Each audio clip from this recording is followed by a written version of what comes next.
Have you ever felt invisible? Picture this. You're standing in a room full of people who used to be your whole world, watching your ex-husband parade his younger, shinier wife around like a prize. You can feel the whispers, the sideways glances, the quiet pity. You feel like yesterday's headline, already forgotten. That was Nora Hale's reality. A woman discarded for an upgraded model. But what happens when the most powerful, untouchable man in the city, a billionaire no one can get close to, walks past everyone, looks straight at you, and changes the course of your life with a single, deliberate kiss in front of everyone? This isn't just a revenge story. It's the moment a woman who thought she was finished remembers her power, while the man who threw her away is forced to watch her rise. The invitation had arrived a week earlier. It sat on Nora's reclaimed wood coffee table, a thick piece of ivory cardstock that felt oddly heavy for its size. Gold lettering shimmered, Metropolitan Foundation Annual Gala. A world she had once lived in, or rather, a world that had belonged to her ex-husband, Ethan Ward. Nora ran her thumb along the sharp edge of the card. For 5 years, that gala had been a fixed point in her life.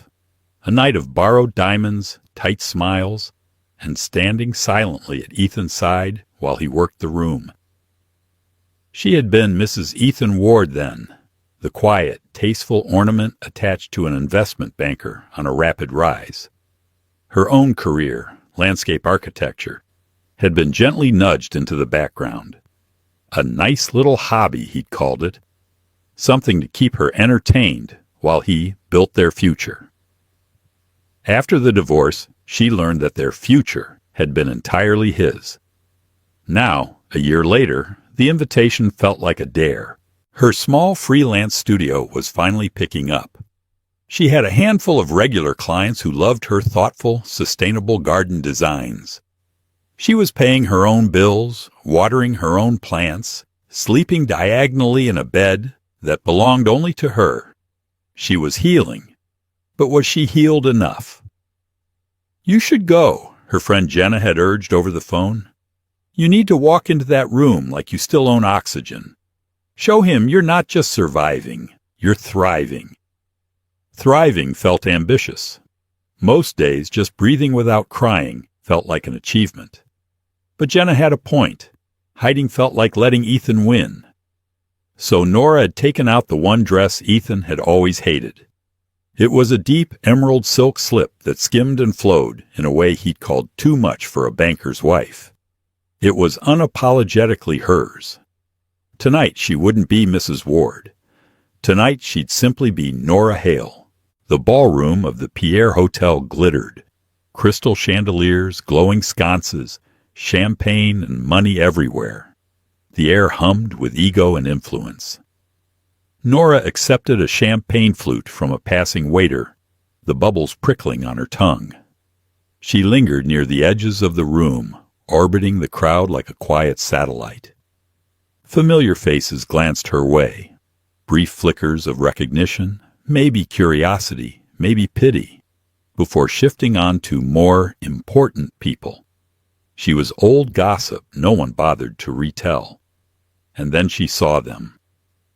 Ethan stood at the base of the marble staircase like a king surrounded by courtiers. He looked almost exactly the same. Perfect tux, confident smile that never quite reached his eyes. The woman on his arm, though, was new. Lila Carrington. Nora knew of her, of course. Daughter of a real estate mogul, 24. Flawless face like a porcelain doll. Eyes sharp with possession. The diamond on her finger was enormous, catching the light and shattering it into 100 rainbows. It was twice the size of the ring Ethan had given Nora. Her breath caught. She had prepared herself for this moment, practiced a cool, detached smile in the mirror. But the reality, the obvious upgrade, hit like a punch to the gut. Lila laughed, her tinkling giggle carrying across the room, and leaned in to whisper something in Ethan's ear. He smirked, scanning the crowd with smug ownership. Their eyes met. Across the glittering sea of gowns and tuxedos, Ethan saw her. The smirk stayed, but something flickered beneath it. Annoyance? Surprise? Irritation? He held her gaze a second too long, silently acknowledging the minefield of history between them, then turned away, giving all his attention back to Lila. Just like that, he dismissed her. The cut was so clean, it stole the air from Nora's lungs. She had been the woman who straightened that tie, who reminded him of colleagues' spouses' names, who patched up his ego after rough days. Now she was a stranger in a green dress. Jenna was wrong, Nora thought bitterly. Coming here wasn't a triumph. It was a self-inflicted wound. Clutching her small evening bag, she turned, searching for a quiet place to pull herself together. From Ethan Ward's point of view, the night was going according to plan. The champagne was perfect. The air smelled like success. And Lila, his polished, pedigreed wife, was a beautiful weight on his arm.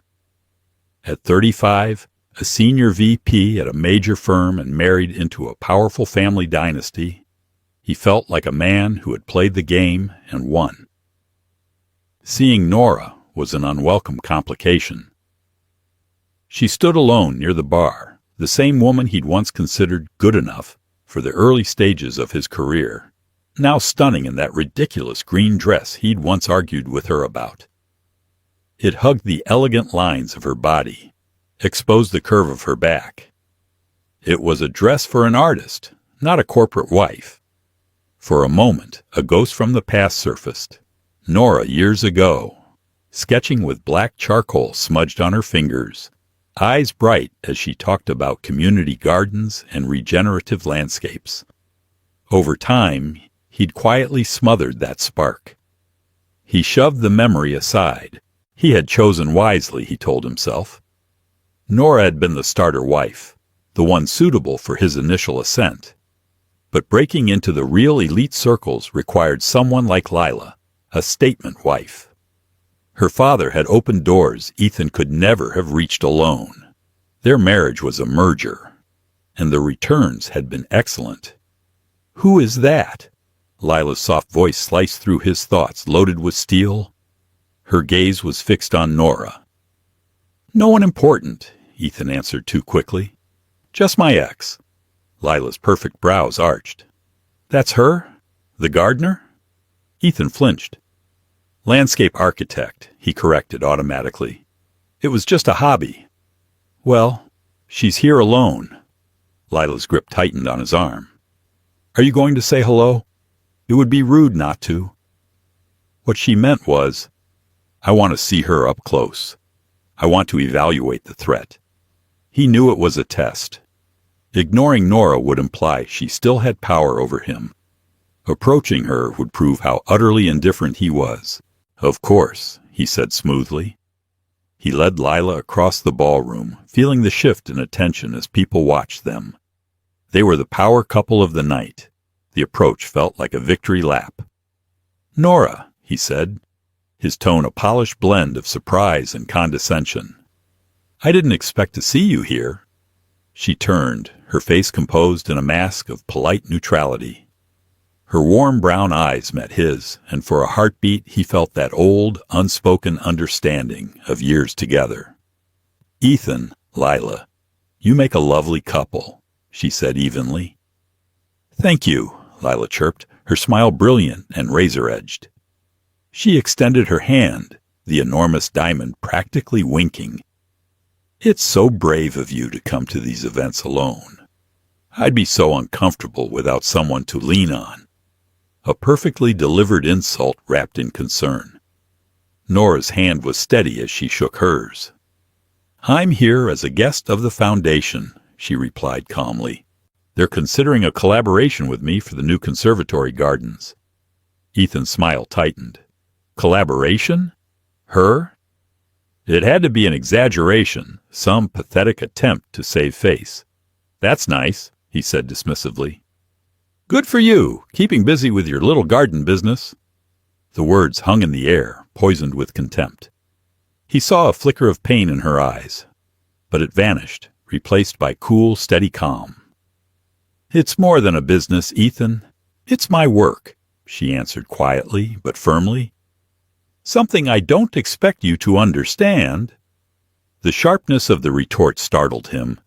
The Nora he remembered would have swallowed the insult and changed the subject. Before he could come up with something cutting to say, she gave them a small nod. "Enjoy your evening." She turned away, emerald silk shimmering under the chandeliers. Ethan watched her walk off, a bitter taste in his mouth.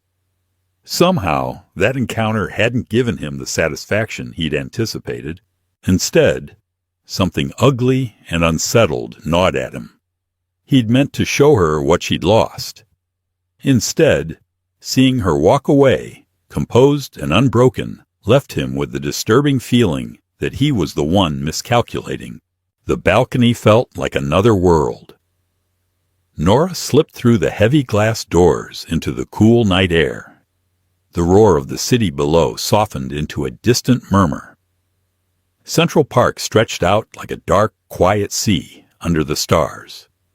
She leaned on the cold stone railing and took long, shaking breaths, willing the tears pressing at the back of her eyes to retreat. "Little garden business." His words echoed in her head. He'd always made her work sound small, trivial. For years she'd believed him. She'd allowed herself to shrink to fit the decorative box he'd built around her. A voice broke the silence beside her. "The Versailles-style theme for the rooftop garden is a bit on the nose, don't you think?" Startled, Nora turned. A man stood a short distance away, leaning casually on the railing. His tuxedo fit perfectly, but he wore it like an afterthought. Tall, dark hair, striking gray eyes that seemed to quietly take in everything. She didn't recognize him, but there was an unmistakable aura of authority about him, the kind that didn't need to announce itself. "A little," she replied, finding her voice. "All that rigid geometry. It feels like nature being forced into obedience." His lips curved in a small smile. "Exactly. There's no mystery. The garden tells you everything at first glance. No surprises." He paused, studying her. "Not like your Wandering Wildlands project." Nora froze. "I'm sorry." "What?" "Your university thesis," he clarified. "The public park design based on regenerative wilderness principles. Winding paths, hidden clearings, native species. A landscape that reveals itself slowly." He tilted his head, thoughtful. "I remember the drawings. They were extraordinary." Nora stared, stunned. No one had mentioned that project in over 10 years. It belonged to a version of herself she'd mostly buried. "How do you even know about that?" she whispered. He gave a small shrug. "I make it my business to notice brilliant things." He extended a hand. "Adrian Cole." The name hit her like an electric shock. Adrian Cole. The elusive tech billionaire who'd revolutionized data security. The man the financial press talked about like a myth. Famously private, rarely photographed. And he was standing here, on a balcony, talking to her about a student project from 12 years ago. "Nora Hale," she managed, placing her hand in his. His grip was warm, firm. "I know," he said easily, his gray eyes never leaving hers. "I was a judge for the National Student Design Competition that year. Your project should have won. It was risky. It had heart." Nora's mind reeled. She'd come in second. At the time, it had stung. One of many small sacrifices she'd made as she settled into Ethan's idea of their life together. He'd called her ambitions unrealistic. You were a judge?" "A quiet one," Adrian replied. "I funded the grant. My younger sister was studying architecture then. She was obsessed with your work. She said, 'Nora Hale designs like she's listening. Her spaces care about people.'" He looked out over the park, a shadow crossing his face. "She believed design should serve communities, not egos. She would have loved what you're doing now." The encounter with Ethan and Lila had been built to crush her. to make her feel small and worthless. Yet here was Adrian Cole, a man whose influence stretched across industries, reminding her of the passion and value she'd thought she'd lost. He hadn't mentioned Ethan. He hadn't offered her pity. He saw her as what she truly was, a creator. "Thank you," she said softly. "No one's talked about my work like that in a very long time." "Then they haven't been paying attention," he replied. They stood together in companionable silence for a while, the city lights glittering below them. For the first time that night, Nora's shoulders eased. The tight knot of humiliation in her stomach began to loosen. Adrian wasn't just a distraction. He felt like a lighthouse, throwing light on a shore she'd forgotten existed, the one she'd once dreamed of reaching on her own 2 feet. Inside, Ethan was in his element, holding court with a group of associates, a glass of expensive whiskey in hand. He started in on a story about a recent acquisition, laughter and admiration circling around him. But his gaze kept drifting. He told himself he was just making sure Nora had the decency to leave early, that she wasn't hanging around embarrassing herself. But the truth was less flattering. He was rattled. The Nora he remembered would have been shaking, maybe even crying.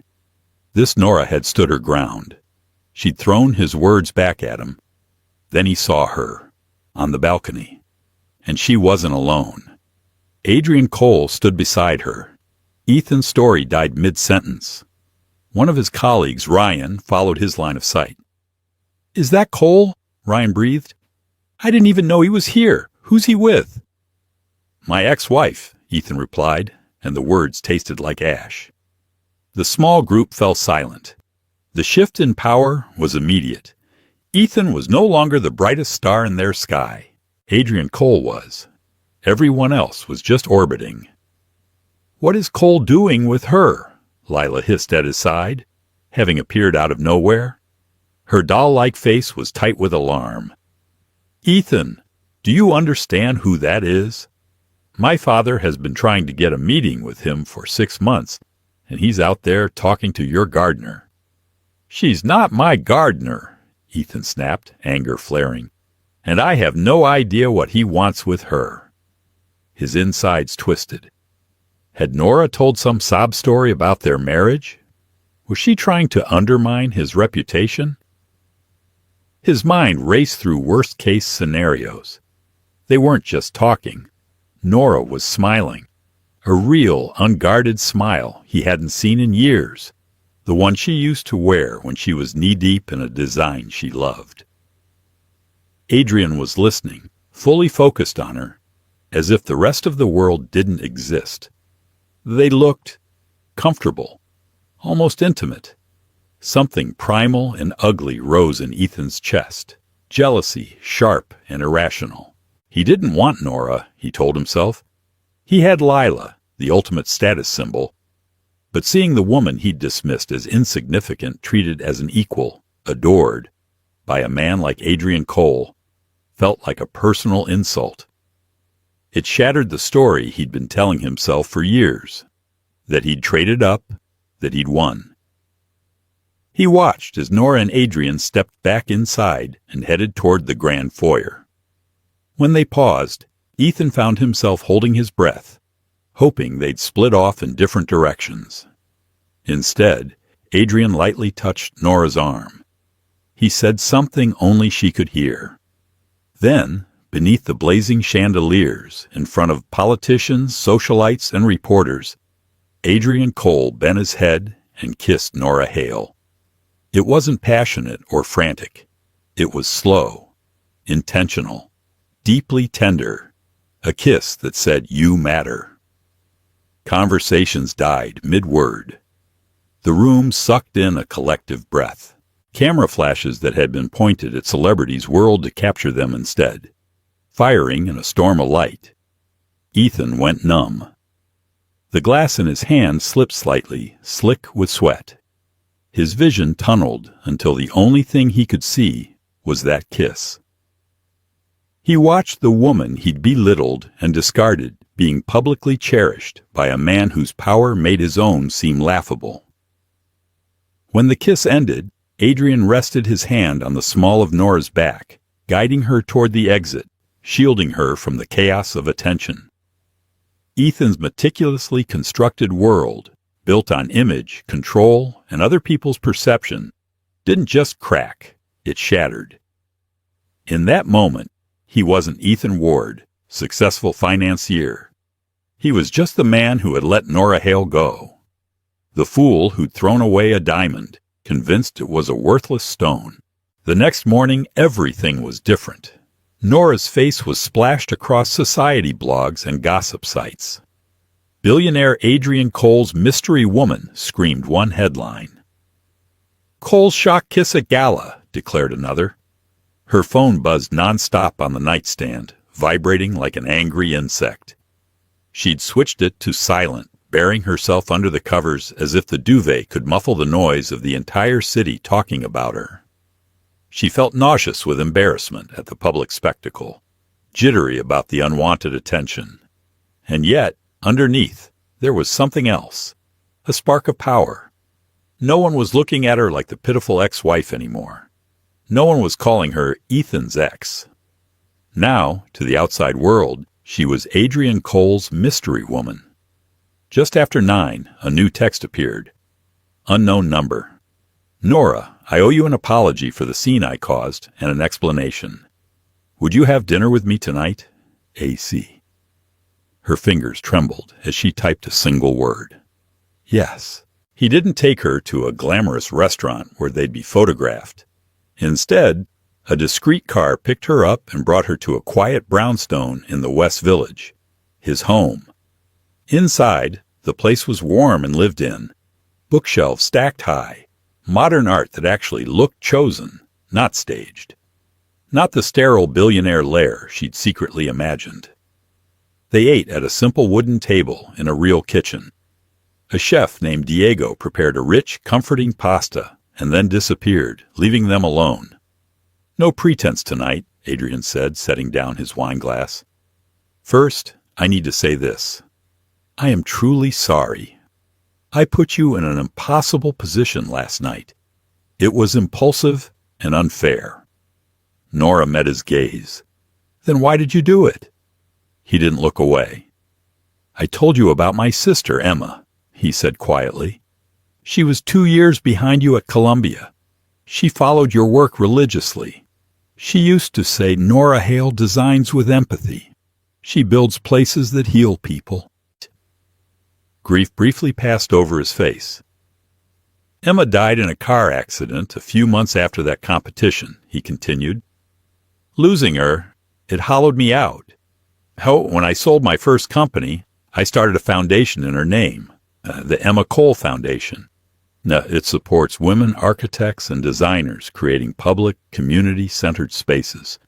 The work she dreamed of doing. The work you do. Nora swallowed hard, her heart aching. I've kept tabs on your career, he went on. Or rather, how it stalled. I watched you get early recognition and then vanish after you married Ethan Ward. Your talent disappeared behind someone else's story. He leaned forward, his voice slowing. I saw you last night, alone. I watched him walk up to you with his new wife on his arm. I saw that smug little look of superiority, the way he tried to make you feel small, and I was furious. I've seen that look my entire life. Men telling women with their words or their eyes that their ideas are cute but not serious. He exhaled. I felt this protective rage. For you, for Emma, for every woman I've watched get minimized. And the kiss? Nora asked gently. It was 2 things, he said. Part of it was human. I wanted the woman I saw on that balcony, a woman of depth and brilliance, to know she'd been noticed, that she mattered. The other part, he gave a crooked, self-aware smile, was strategic. I knew a single photograph would change your narrative. You'd no longer belong in Ethan Ward's story as a sad line in his bio. You'd have your own story. A clean public break. His eyes searched hers. It was a gamble, bold and maybe arrogant, but my intentions were sincere. I want to help you reclaim what was taken from you." He took a breath. "The foundation is planning a flagship project, the Emma Cole Memorial Garden in Brooklyn Bridge Park. We need a lead designer." He held her gaze. "I want it to be you, Nora." Her mind went blank. It was the kind of commission architects fantasize about, a project that could define a career. He wasn't tossing her a favor. He was offering her a platform to build the life she'd always wanted. The kiss, she realized, hadn't been about claiming ownership. It had been the opening of a door. For the first time in years, Nora felt solid ground beneath her feet, ground she'd shaped herself. The tears in her eyes weren't from humiliation this time. They were from immense, overwhelming relief. The photo of that kiss was a bomb in the middle of Ethan Ward's carefully curated life. The explosion was immediate. On Monday morning, he was summoned to the office of his boss, Martin Graves, a man whose approval Ethan had chased for years. Ethan walked in, expecting congratulations on a recent big deal. Martin didn't offer a handshake. A copy of the New York Post lay on his desk. The photo of Nora and Adrian took up half the front page. "I got a call from Cole's office this morning," Martin said, voice dangerously calm. "They're pulling their accounts, all of them. That's a 9-figure portfolio gone. No explanation. Just a change in direction." Martin's eyes sharpened. "Any idea why that might be?" Ethan felt his blood drain. "Martin, this has nothing to do with me. That's my ex-wife." "Is it?" Martin leaned back, icy. "Because the street is buzzing. The same weekend Cole kisses your ex-wife, he guts our accounts. People are talking. You know what they're saying? That you look weak. That if you can't manage your own house, maybe you can't be trusted with theirs." The message was clear. Ethan was no longer an asset. He was a liability, and work was only the beginning. At home, the atmosphere turned glacial. Lila, who'd once looked up at him with wide, admiring eyes, now glared at him like he was something stuck to her shoe. "This is a catastrophe," she snapped one night, tossing her iPad onto their immaculate white sofa. On the screen, an article about Nora's appointment as lead architect for the Emma Cole Memorial Garden. "She's everywhere. They're calling her his muse. You told me she was no one. You told me she was just a hobbyist gardener. How was I supposed to know she knew Adrian Cole?" Ethan exploded, raw nerves fraying. "That's exactly the problem," Lila shot back, pacing their pristine, soulless living room. "You don't know anything. I married you because you were powerful, because you were going places, because you were supposed to elevate the Carrington name, not drag it through the mud with your pathetic divorce drama. My father is furious. People are laughing at us." The words hit harder than any headline. "I married you because you were powerful." Their relationship, stripped down to its bones, was a transaction, and his stock was plummeting. Their fights became routine, meaner each time. She mocked his shrinking status at work. He called her shallow and spoiled. The picture-perfect facade of their life crumbled, revealing nothing underneath but resentment. He started drinking more.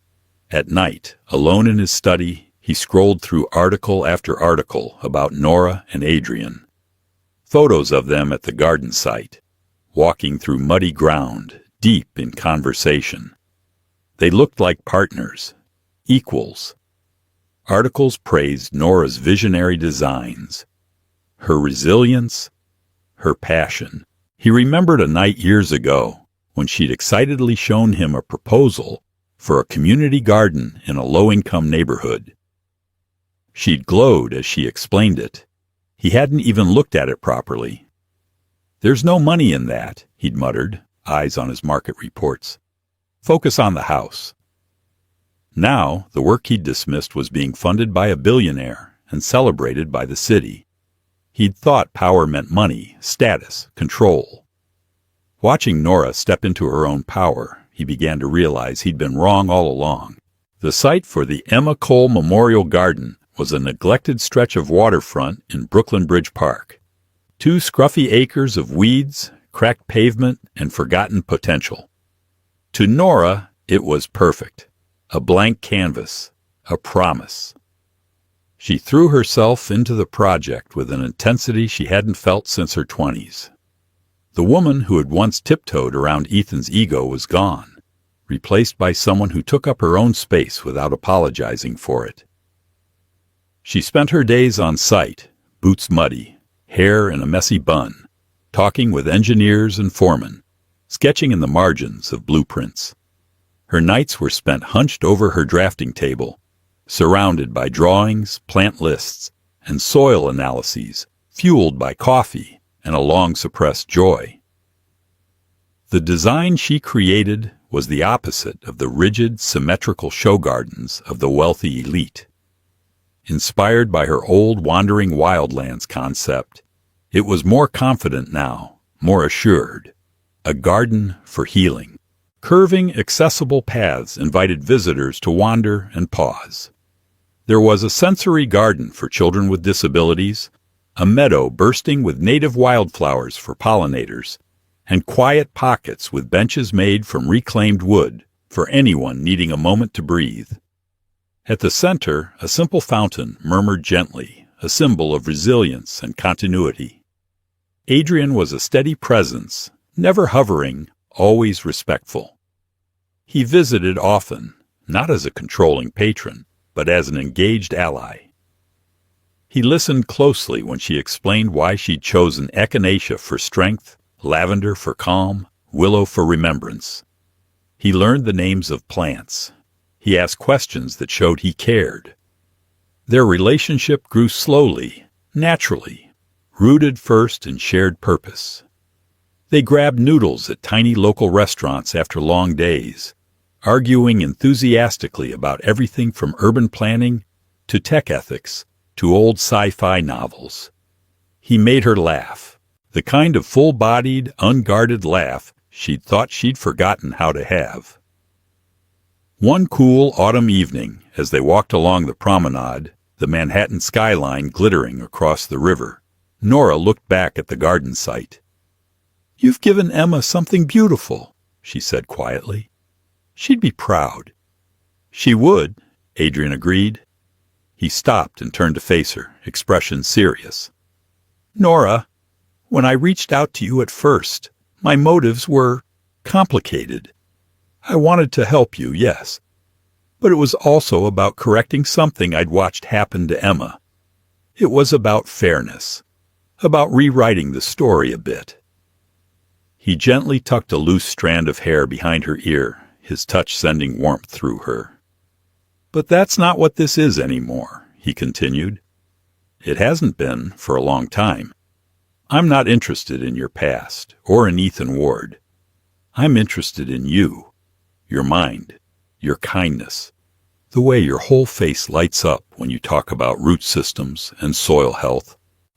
Nora's heart thudded against her ribs. "Adrian, she began, but he placed a finger lightly over her lips. "You don't have to say anything," he said softly. "I know you're still healing. I can wait. I just needed you to know where I stand." He didn't kiss her. Instead, he simply slipped his hand into hers, his fingers intertwining with hers, and they continued walking. It was more intimate than that public kiss had ever been. The balcony kiss had blown apart her old life. This quiet, steady hand in hers was the beginning of something new. She wasn't Ethan's ex-wife. She wasn't Adrian Cole's charity project. She was Nora Hale, designer of her own path, standing beside a man who didn't want to dim her light, but wanted to see it shine. And in the newly turned soil of her life, something tender and genuine was beginning to grow. Ethan's world kept shrinking. He lost his corner office, then his title, then his job. They called it restructuring. He knew better. At home, his marriage was little more than tense silence, and occasional fights yelled through closed doors. He and Lila occupied different bedrooms like strangers in a hotel. He was drowning in the consequences of his own choices. And his thoughts turned obsessively back to Nora. In his mind, she was the source of everything that had gone wrong, and also somehow his way out. If he could just get her to forgive him, if he could reconnect with her, maybe he could use her connection to Adrian to dig himself out. One afternoon he went to find her at the garden site. He spotted her easily, standing with a foreman over a blueprint table, gesturing confidently, hair pulled back, boots dusty. She looked more alive than he'd ever seen her, centered, secure.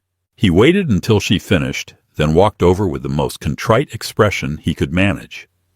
"Nora," he said softly. She turned. Whatever smile she'd had vanished. Her face settled into calm wariness. "Ethan, why are you here?" "I wanted to see it," he said, waving vaguely toward the emerging garden. "It's amazing. You're amazing. I always knew you had this in you." The lie was almost laughable. "What do you want?" she asked, unmoved. "I want to apologize." He tried to sound sincere. "For everything. I was an idiot, ambitious, blind. I didn't appreciate you. I see that now." He stepped closer. "I miss talking to you. I miss my friend." Nostalgia. His last card. He hoped memories of the early days would soften her, that some leftover loyalty might prompt her to help him. Nora just looked at him with clear, cool eyes. "We were never friends, Ethan," she said. Her voice wasn't angry. Somehow, that was worse. Friends don't slowly dismantle your confidence. Friends don't call your life's work a cute little hobby. Friends don't shrink you so they can feel larger. Each word was precise, cutting cleanly. "You're not here to apologize," she continued. "You're here because your life is falling apart, and you think I'm a flotation device. You think you can use my connection to Adrian Cole like a lever. You still don't see me. You see an opportunity." Ethan opened his mouth, but nothing came out. She'd peeled back every layer of his intentions and exposed them. And she didn't even look angry, only done. "The woman you're looking for," Nora went on, "the one who would have soothed your ego and accepted this speech as if it were enough, she's gone. You broke her. From those pieces, I built someone else." She gave a small shrug. "So, thank you, I suppose." She glanced back toward the crew. "If you'll excuse me, I have work to do." She turned away and walked back toward the center of the garden, already focused on her plans, her team, her future. Ethan stood in the half-finished landscape, surrounded by saplings and fresh soil, the city buzzing distantly around him. The rejection wasn't explosive. It was quiet, controlled, final. A door closing with a soft click. He'd come in search of a lifeline. All he found was proof that he no longer had any place in her story. 6 months later, spring hung in the air, bright and full of possibility. The week before the grand opening, the garden hummed with a very specific kind of chaos. Trucks beeped as they reversed, volunteers hauled mulch and planters, and a small army of city workers tried to pretend they weren't starstruck every time Adrian Cole walked by in work boots and a rolled-up shirt instead of a suit. Nora stood near the central fountain with a clipboard, a pencil behind her ear, and dirt on her cheek. She didn't notice the last part until Adrian reached over and gently brushed it away with his thumb. "You have a whole new shade named after you," he said. "Brooklyn Silt." She snorted. "Very glamorous. Think it'll be on the runway next season?" "It's already in my calendar," he deadpanned. Emma would have loved this. The chaos before the reveal. She lived for deadlines. Nora smiled, feeling the familiar mix of warmth and sorrow that Emma's name always brought. "I feel like she's supervising. Every time I try to cheat on a plant list, I hear this imaginary cough of disapproval." She would absolutely haunt you over non-native species, he agreed. Their shared laugh was cut short by the approach of a woman in a navy blazer with a clipboard that could probably cut glass. "Nora, can we finalize the press walk-through route?" the woman asked. "The mayor's office has some preferences." Adrian lifted a hand. "I'll grab coffee. Want one?" "Always," Nora said. "Something with enough caffeine to keep me from strangling anyone who says, 'Could we just add a few cherry blossoms for the photos?'" "That narrows it down to approximately no one," he replied, and headed toward the temporary coffee cart by the park entrance. Nora turned back to the coordinator, walking her along the main path, pointing out sight lines, potential bottlenecks, places where she wanted people to be able to stop and actually feel the space. "The press will want shots from here," she said, guiding her onto a slightly elevated bend in the path. "You get the fountain, the wildflower meadow, and the skyline behind it. And if you angle left, you also get the sensory garden in frame." The woman scribbled notes, nodding. "Perfect. And the ribbon cutting will happen at the fountain?" "Yes, it's the heart of the design. I want people to move out into the garden from there, not just pose for photos and leave." The coordinator hesitated. "One more thing. There's been some discussion about the speaking lineup. The mayor, the parks commissioner, of course, Adrian. The foundation board wondered if you'd be comfortable speaking after him, not before. Optics and all that." Nora felt a familiar tug in her chest. Old habits, old fears. Invisible first, accessory second. "Why?" she asked, keeping her voice even. The coordinator gave an apologetic shrug. "He's the big headline. If he closes, the press is more likely to stay for the whole program. It's not personal, it's just—" "Optics," Nora finished for her. She looked around the garden. The willow saplings near the pond, the rough-hewn benches in the quiet alcoves, the young magnolia that had stubbornly refused to bloom the day it was planted and then exploded into flowers a week later, like it had been testing her patience. "Then we changed the optics," she said. When Adrian came back with 2 coffees, he found her still standing by the fountain, deep in thought. "There you are," he said, handing her a cup. "Triple shot. Don't say I don't support your more questionable tendencies." She took a sip, then looked up at him. "The foundation wants you to close the speeches tomorrow." He nodded slowly. "Let me guess. Optics?" "Apparently that's the word of the day." He studied her face. "How do you feel about it?" "I feel," she said carefully, "like I'm about to stand in front of the city and talk about the most important project of my life. And I don't want people to think I'm here because of the man next to me." Adrian's eyes softened. "Nora, anyone with a brain can see that this is your work." "Maybe," she said, "but headlines don't always use their brains. And I spent 10 years being somebody's wife. I don't want to spend the next 10 being somebody's girlfriend. Even if that somebody is you." He leaned his elbows on the edge of the fountain, turning so he could fully face her. "Then we fix it. We make it impossible to miss whose garden this is." "How?" she asked. "We start with the speaking order," he said. "You close. I'll go first. I'll talk about Emma, the foundation, the mission, and then I'll introduce you as the person this whole place is actually about."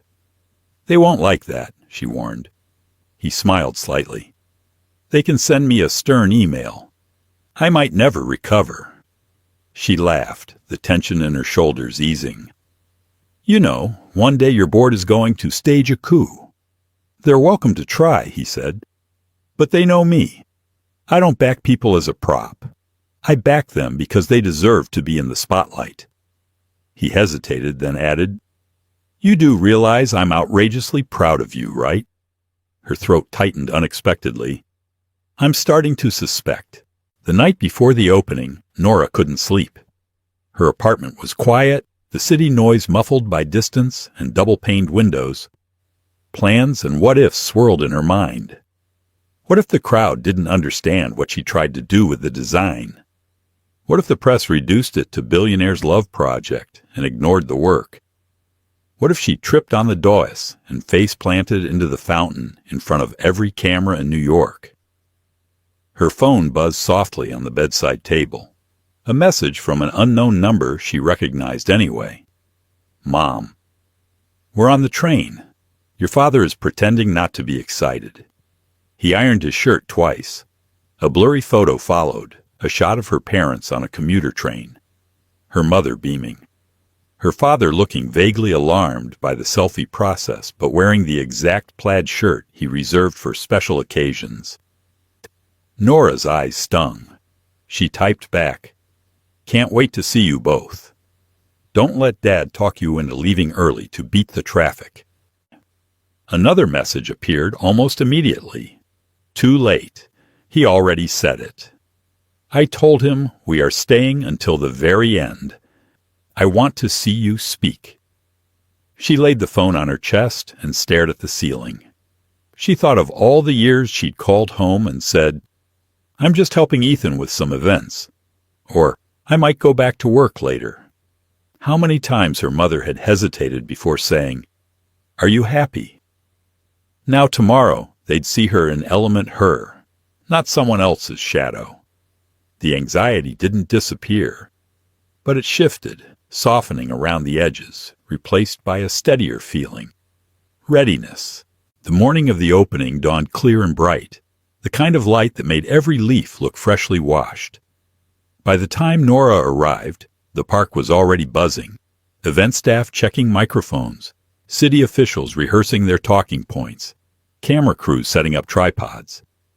Volunteers moved through the garden, removing last-minute tags, brushing soil off stones, refilling watering cans. Her parents were waiting near the entrance. Her mother rushed forward, hugging her so hard Nora almost lost her balance. "Look at you," her mother breathed, pulling back to take in the garden, then her daughter. "You did this." Her father didn't say much. He rarely did in public. But his eyes were suspiciously bright as he cleared his throat.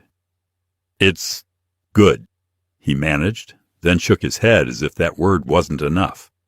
"It's really something, kiddo."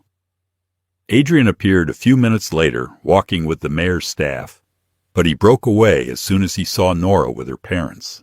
He introduced himself simply, shaking hands, not a trace of billionaire aloofness. "So you're the man who stole my daughter's evenings," Nora's father said, narrowing his eyes just enough to be half serious, half teasing. "Guilty," Adrian replied. "Though in my defense, she was already stealing them for the garden." Her father considered this, then gave a reluctant nod. "As long as you keep backing that," he said, jerking his chin toward the paths and flowers, "you can steal a few dinners." "Deal," Adrian said.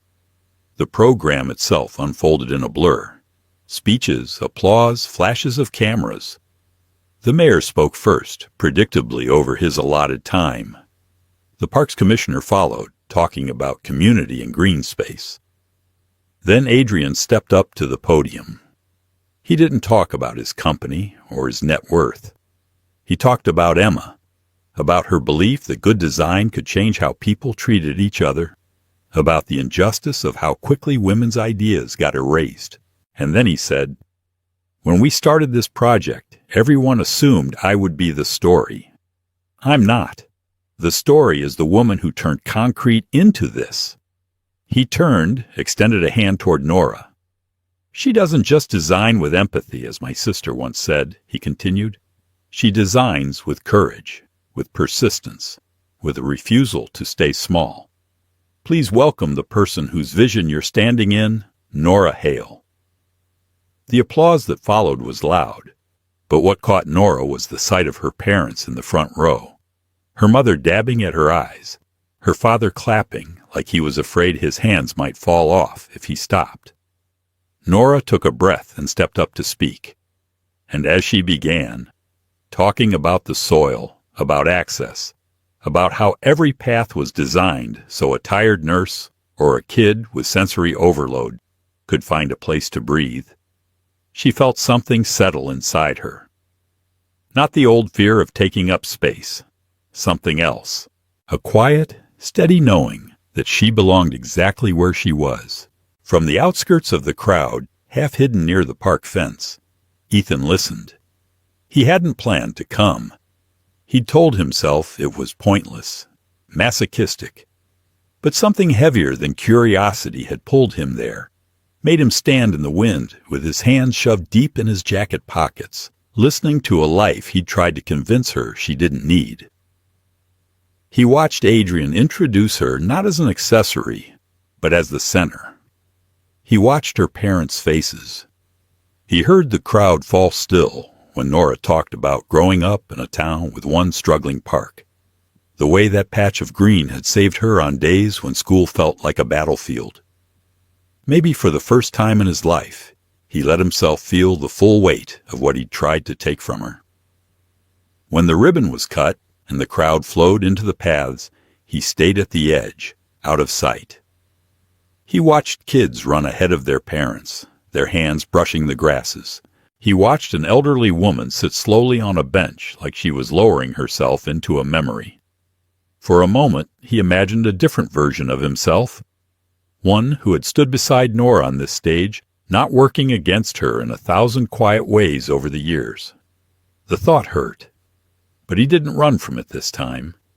He stayed long enough to see Nora step down from the dais, Adrian's hand briefly resting at the small of her back as she was tugged into conversation after conversation. He stayed long enough to see her laugh with her mother, to watch her father awkwardly accept a journalist's request for a quote and then wave them away, embarrassed. Then he turned and walked out of the park, the sound of the fountain fading behind him. He didn't know where he was going exactly, only that for once, it couldn't be anywhere that required a facade. From here, his road would be long and unglamorous. There would be no shortcuts, no last-minute rescues. But as he crossed the street and glanced back one final time at the garden's entrance, he felt the faintest, unfamiliar impulse, not to reclaim the past, to become someone who would never again ask another person to dim their light for his comfort. If Nora's journey from heartbreak to healing and self-worth sparked something in you, don't keep it to yourself. Hit that like button to show your support. Share this video with anyone who needs a reminder that they are so much more than someone else's opinion, and subscribe for more stories of resilience, growth, and second chances. Which part of Nora Hale's comeback hit you the hardest? Tell me in the comments. I'd love to hear your thoughts.